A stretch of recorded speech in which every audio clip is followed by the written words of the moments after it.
adore my blood. Children, many are calling the blood but not adoring it.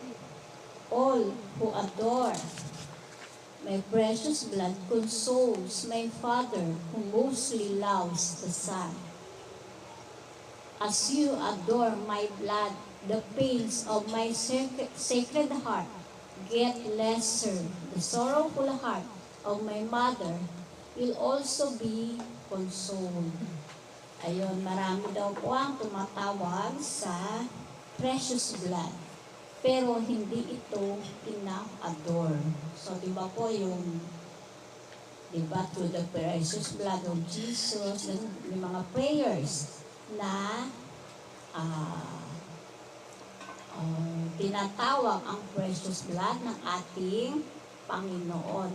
Pero, hindi ina-adore. So, ito po, adore my precious blood.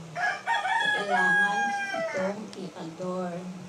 At kapag in-adore ang precious blood, ay kinukonsol mo ang Holy Father,